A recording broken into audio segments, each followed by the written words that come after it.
The siren tore through the silence like a blade. It was Oro 14, September 26, 1983.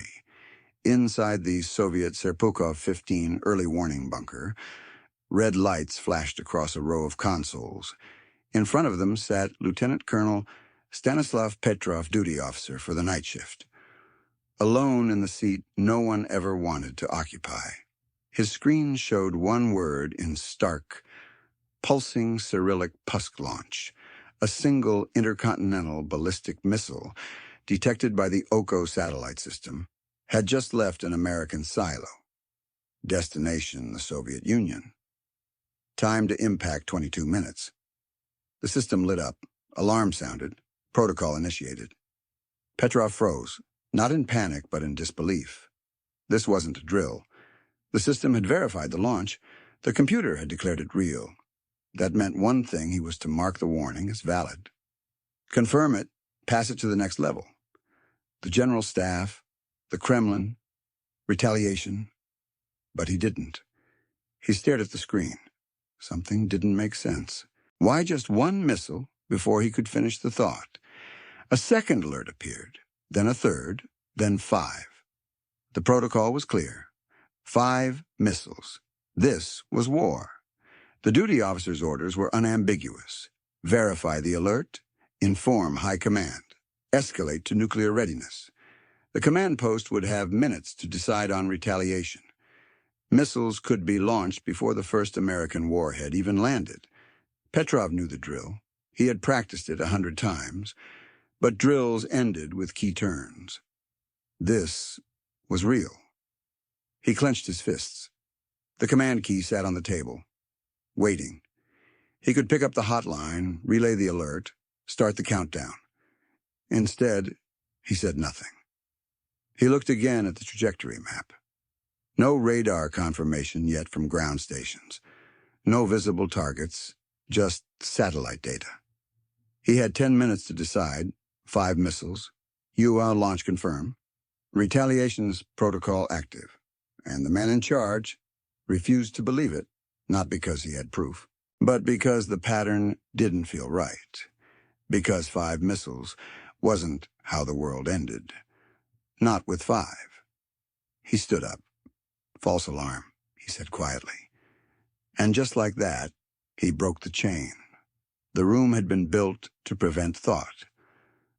Serpukhov 15 was buried deep in the Moscow countryside, a concrete nerve center wired to intercept Armageddon. It was the final eye of the Soviet Union's early warning system. Dozens of screens, thousands of circuits, dozens of officers trained to interpret one signal above all others: launch detected. And that night, the signal came. Soviet High Command had no reason to doubt it. The new Oko satellite array, codenamed I, was designed to detect heat plumes from ICBMs the moment they rose above the Earth's horizon. Unlike ground-based radar, Oko saw over the curve of the planet. It was fast, orbital, modern. The generals believed it made them invincible. Launch on warning was no longer theory. It was standing doctrine.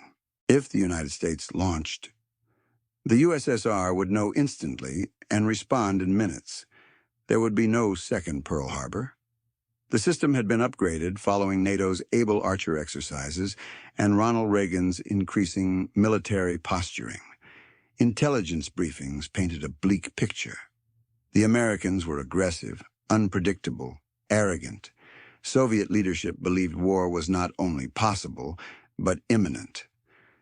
Which is why the doctrine had shifted from retaliation after impact to retaliation after detection.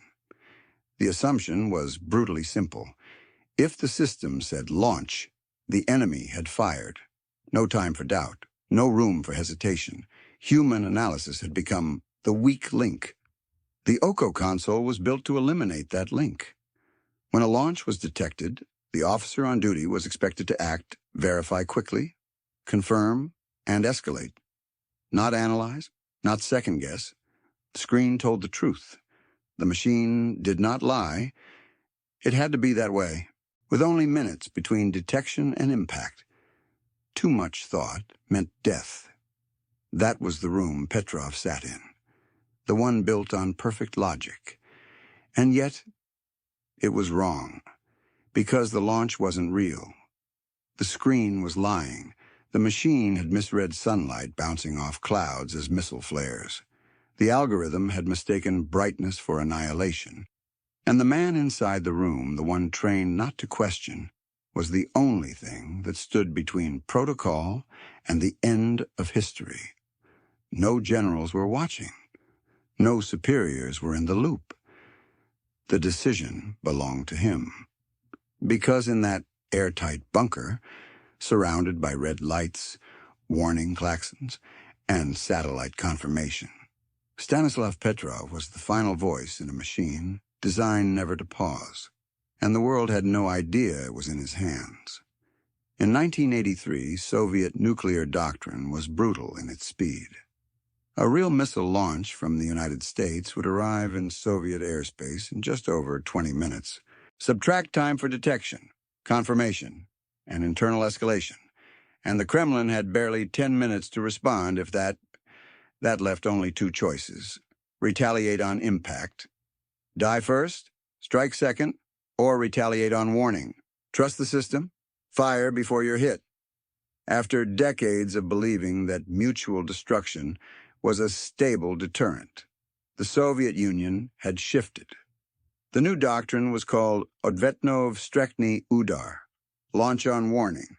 It meant responding not when warheads hit Soviet soil, but when satellites saw them coming. That shift changed everything.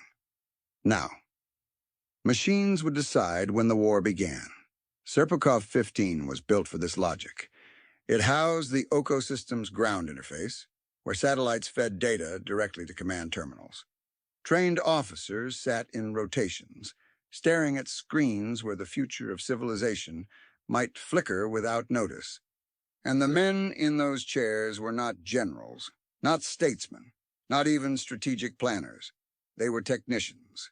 Technicians trained to trust the machine. When Petrov sat down for his shift on September 25th, he carried a slim briefing folder, a stopwatch, and the Nuclear Verification Handbook. He knew the protocol. If the screen read launch, he had seconds to verify that the system wasn't glitching, then confirm the warning to the General Staff. The launch chain would begin. No philosophy, no moral calculus. Just lights, codes, response. But Petrov also knew the back-end quirks of the system, the oddities, the ghosts. Oko was new. Its pattern recognition algorithms were not fully vetted. There had been rumors, brief false signals, unexplained flashes. The generals dismissed them as noise. Petrov didn't. And when the alert came in first 1 missile, then 5, he faced the decision the doctrine never planned for. What if the system was wrong? The manual didn't say what to do in that case. There was no checkbox for "I don't believe it." There was only confirm or deny.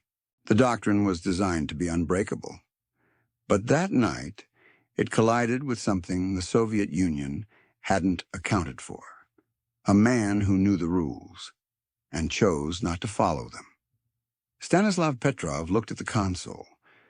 The word "Pusk" blinked rhythmically, like a metronome counting down the seconds to annihilation.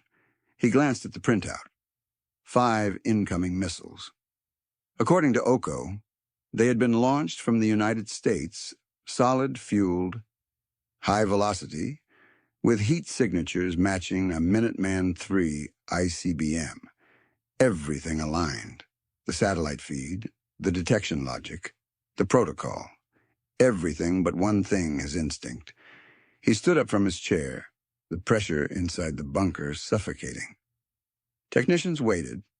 Aide officers turned to him. The room wasn't chaotic, it was mechanical, because no one expected him to hesitate. He was supposed to report the alert.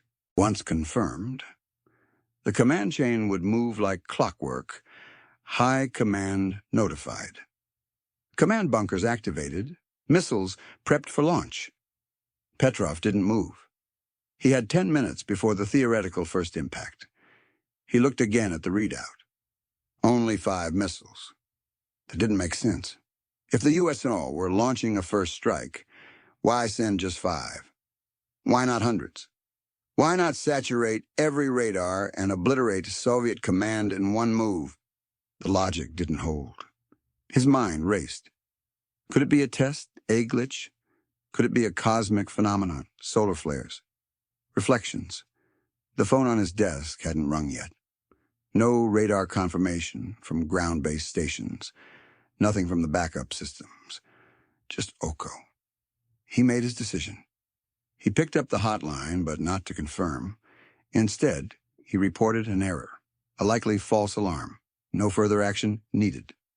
Silence. The operator on the other end asked again.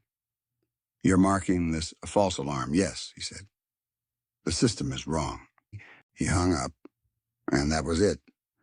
The Soviet nuclear machine, already humming to life, ground to a halt. The protocol aborted. The alert chain severed. No one above Petrov made a move. Because he hadn't passed the fire. Minutes passed. Nothing hit. No mushroom clouds rose. No sirens screamed in Moscow. The missiles never existed. They were ghosts, born of sunlight reflecting off high-altitude clouds over North Dakota, misinterpreted by a software system under pressure, translated into death by a screen, and stopped by a man who decided to question everything he had been trained to obey. Later, in the debriefing, one colonel would say he broke the system, but in truth, he saved it. When Petrov's report reached the General Staff, the reaction was not relief, it was suspicion. Within minutes, a closed-door meeting was assembled at the Soviet Ministry of Defense. Staff officers, radar analysts, and senior commanders pored over the alert logs from Serpukhov 15. The flashing word Pusk launch had been verified by satellite. The incoming missiles had been projected to reach Soviet territory in under 15 minutes. And yet, no impact. Nothing on ground-based radar. No secondary detection from secondary Oko satellites. The missiles had vanished, or had never existed. One marshal leaned back from the table and said coldly, "Then why didn't he report it as real? Why didn't he follow procedure?" Petrov had made a critical judgment without authorization. He had labeled a high-confidence launch alert as false on instinct, not on data, not on consensus. Alone. That was intolerable. The Soviet military machine wasn't built to reward individual initiative. It was built for obedience. Trust in the system. Trust in orders. Trust in the doctrine of retaliation. Petrov had severed that chain in the closed file. The generals wrote Lieutenant Colonel Petrov displayed deviation from prescribed verification protocol. Decision not in line with operational expectations. They refused to acknowledge that he might have been right, because to do so would mean admitting the system failed, that their multi-billion ruble satellite warning grid had generated a false alarm, that their entire retaliation doctrine had been built on a machine that couldn't tell clouds from war, and that a single officer had prevented nuclear war not through skill, or training, or command, but through doubt. There was no medal, no commendation from the Central Committee. Instead, Petrov was transferred to a non-operational unit. He would retire quietly, his name unspoken in war colleges or party briefings.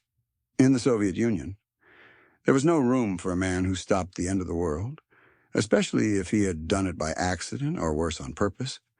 So they wrote him out of the story and continued as if the alert had never happened. After the investigation, the Soviet command faced a dilemma. They could not admit that one officer had prevented global thermonuclear war by disobeying protocol. The risk of that truth unraveling their entire deterrence structure was too great. So they crafted a new theory. According to revised internal memoranda, the Oko system had not failed. The satellite readings had been accurate within operational margins.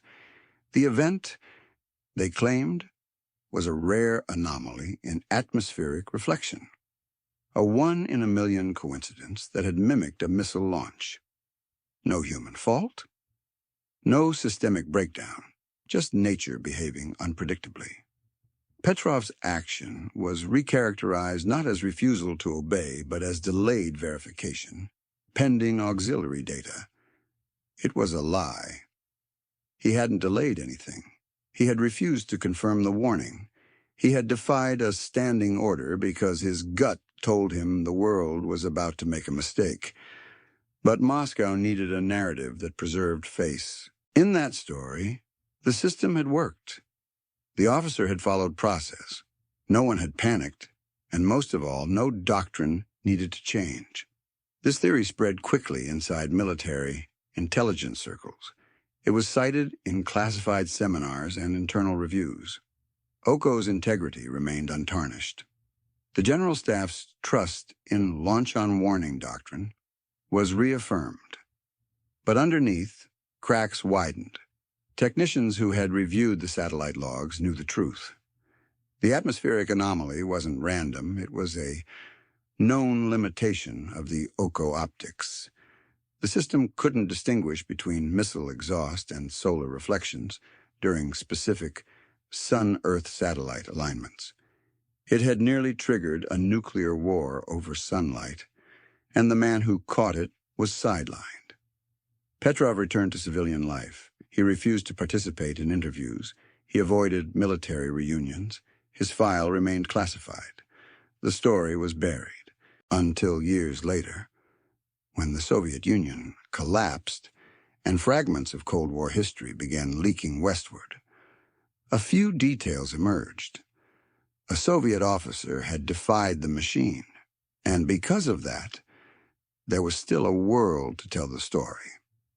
But within the halls of the former military elite, the myth persisted the system had worked. The protocol had been followed, and history had been preserved not by hesitation, but by precision. It was the wrong theory, but it kept them safe from the truth. As whispers of the incident spread among intelligence and strategic planning circles, another theory began to fester, one more paranoid, more dangerous. If Petrov's decision wasn't a malfunction, and if it wasn't an atmospheric error, then it had to be something worse: Western sabotage. Some within the Soviet counterintelligence service, the KGB's 8th Main Directorate, floated the idea that Petrov had been compromised, that perhaps his hesitation wasn't intuition, but subversion, that maybe, just maybe, the CIA had found a way into the Soviet system not through code or wires, but through the mind of a single officer. This theory was never printed, never formalized, but it pulsed beneath the surface in whispered accusations, sideways glances, and sudden career halts. Petrov, they reasoned, had family in Ukraine. He had once studied foreign electronics. He had questioned orders. He had made jokes during duty shifts. Small things, dangerous things, human things. In a system built on ideological rigidity, human unpredictability was treason by another name. Some speculated that the Americans had deliberately triggered a false alarm to test Soviet resolve, to see how far they could push the system. Others claimed psychological operations had influenced Petrov's thinking through media, radio, or coded propaganda. No evidence, just fear. The accusation didn't need to be true. It only needed to be useful. Because if Petrov had acted out of doubt, then doctrine had failed. But if he'd acted under influence, then doctrine remained sound, only compromised. This gave the High Command justification to clamp down. New loyalty protocols were introduced for all personnel at early warning centers. Biannual psychological evaluations were instituted. Background checks deepened. Personal reading habits, family ties, even casual political comments became reportable events. The system closed ranks. The human element was now considered a potential threat. Ironically, the very thing that saved the world individual judgment became a new target for suppression. Petrov's name was scrubbed from training materials, his record sealed, his career flatlined, to prevent another Petrov. They didn't improve the technology. They tightened the leash.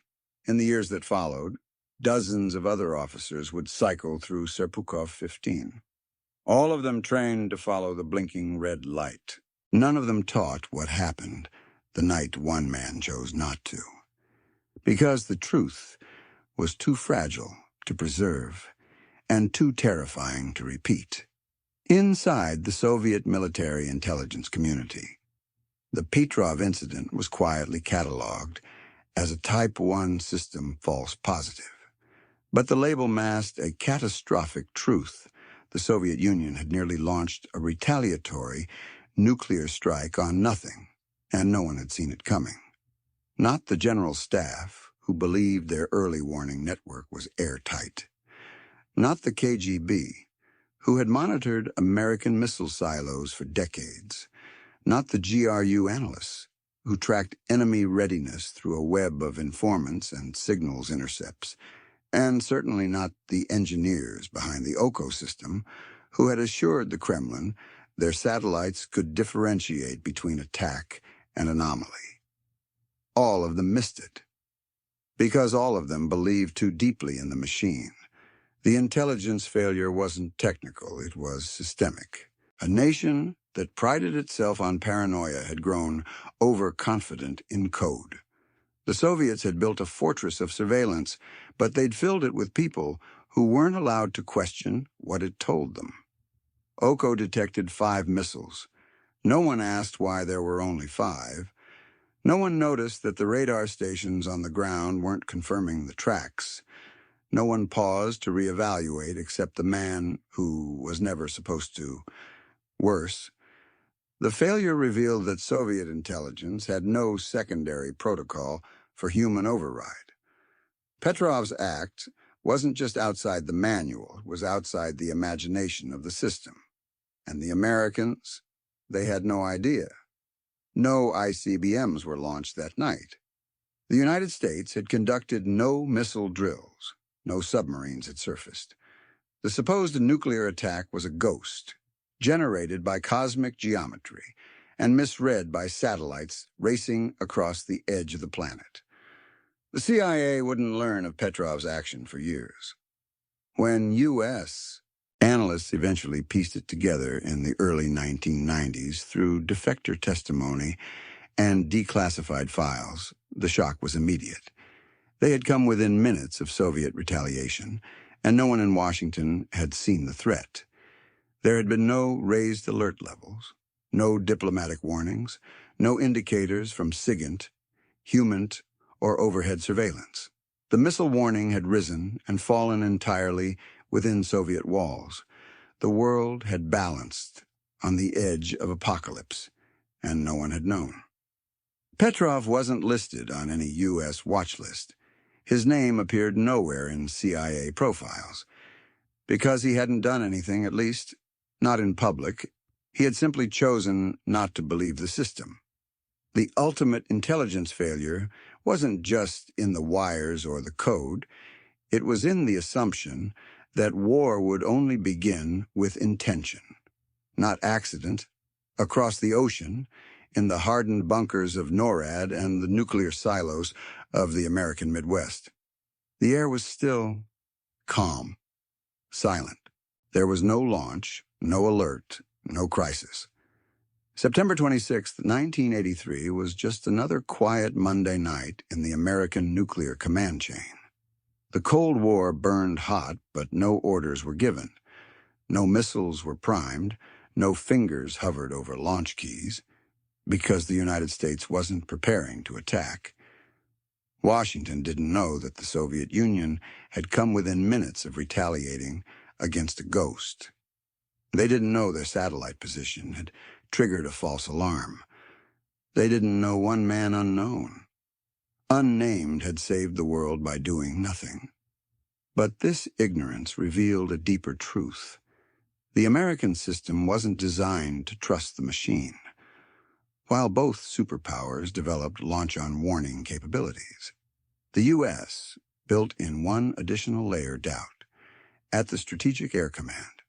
Protocol demanded confirmation from at least two independent early warning systems, satellite and ground radar, before the National Command Authority could be notified. Even then, the President alone held final launch authority. No field officer, no general, no technician could launch unilaterally. Not ever. American doctrine did not trust the first alert, or even the second. It required consensus. Redundancy wasn't a flaw, it was policy.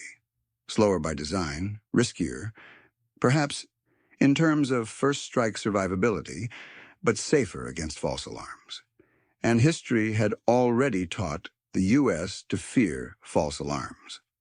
In 1979, a training tape had accidentally triggered a NORAD alert showing 2,200 incoming Soviet warheads. In 1980, a single faulty chip suggested a full-scale launch. Both were caught before escalation. But each time, the same lesson held: machines lie, humans hesitate, and hesitation can be salvation. That night, when Soviet systems screamed that American missiles were in the air, the American system screamed nothing, because there were no missiles, only the sun, the clouds, and a line of sight misinterpreted by an algorithm under pressure. Petrov had no idea how many safeguards the Americans had, but he intuited something few in his own chain of command dared believe: that the United States wouldn't launch 5 missiles in a first strike, that a real attack would be massive, immediate, total. He didn't see doctrine. He saw people. He guessed correctly that no one in Washington had pushed the button. And ironically, what made the American system safer that night was the Soviet officer who understood it better than his own. The U.S. hadn't prevented nuclear war. They hadn't even known it was possible that night. They were saved by luck, and by a man they'd never met, in a bunker they'd never seen, under pressure they'd never feel. There was no press conference, no official memo, no entry in the Soviet military honor roll. When the investigation closed and the internal reviews were filed, Stanislav Petrov received neither a medal nor a reprimand, just silence. He was quietly reassigned from the Serpukhov 15 Early Warning Center to a less sensitive posting. His career plateaued. His file marked reliable, tactically cautious, politically neutral. But among those who read the after-action report, those who understood just how close the USSR had come to launching a counterstrike, there was only one emotion: humiliation. Petrov had violated doctrine. He had ignored an alert, disobeyed the chain of escalation, and gambled that 5 blinking signals on a screen were wrong, and he'd been right. But that fact, the rightness of his action, was precisely what made it unbearable. Because if Petrov had been wrong, the Soviet response would have been automatic. His punishment would have been swift, his mistake erased by the scale of retaliation. But because he was right, the entire system was revealed as vulnerable. The early warning network wasn't infallible, the launch doctrine wasn't rational, and the generals, the architects of Soviet deterrence, were not in control. One man, without orders, without confirmation, without backup, had stopped the process, not through rank, not through debate, just by not picking up the phone. That was the humiliation. A machine so vast, so fearsome, so carefully constructed, had been defeated by human doubt. The General Staff couldn't tolerate that, so they buried it. Petrov was told not to speak of the incident. The logs were sealed, the full satellite readings classified. Even his family didn't know what he had done. In official briefings, the narrative was sterilized. The alert had been contained. The system had behaved within tolerances. The duty officer had exercised judgment. No mention that his judgment had been in direct defiance of procedure. To praise Petrov was to admit the system needed disobedience to function, that the only thing keeping nuclear war at bay wasn't logic or strategy or deterrence. It was a man who hesitated, a man the system had no use for, and no place to reward. The Soviet Union had always framed its nuclear posture as superior not just militarily, but morally. Its doctrine, its deterrence, its systems were presented as the ultimate expression of socialist rationalism, cold, precise, unbreakable. But Petrov's refusal to confirm the launch shredded that myth. The revelation, quietly acknowledged at the highest levels, was that the entire Soviet nuclear shield had been built on a contradiction, a system that demanded instant obedience but relied on human hesitation to avoid catastrophe. And once the leadership understood that, their doctrine began to unravel. Because if one satellite glitch could nearly trigger nuclear war, what else had they overlooked? What other decisions had been automated, accelerated, oversimplified? The internal rot exposed by Petrov's act reached deeper than any general wanted to admit. Their failsafe had almost become a trigger. Their prized Oko system had nearly killed them, and their doctrine had no room for doubt even when doubt saved everything, rather than adapt. The Soviet response was to entrench. Instead of rethinking launch on warning, they doubled down on it. More satellite constellations were commissioned. Ground radar coverage was expanded. Political officers were given greater authority in launch centers. Human discretion was quietly discouraged. But those in the no senior staff, inner circle scientists, intelligence analysts, they whispered something else, that the system had survived only because it had failed. Petrov had done what no general could have ordered. He had exercised moral judgment in a framework designed to eliminate it. And that meant, for all the missiles, all the warheads, all the orbital sensors, the Soviet Union had been defenseless against its own doctrine. The irony was brutal. The very structure meant to ensure retaliation had come within seconds of launching a counterstrike on imaginary missiles. And the system didn't stop it. A man did. An uncelebrated officer, a statistic, a human interruption. Strategically, this was collapse, not of weapons or bunkers, but of belief, in the system, in the logic, in the myth of perfect control. The Soviet Union continued for 8 more years. Its economy would falter, its empire would contract, its republics would fracture. But in the shadows of Serpukhov 15, the collapse had already begun. Because the empire had seen itself in the mirror of Petrov's decision and could no longer claim it was in control.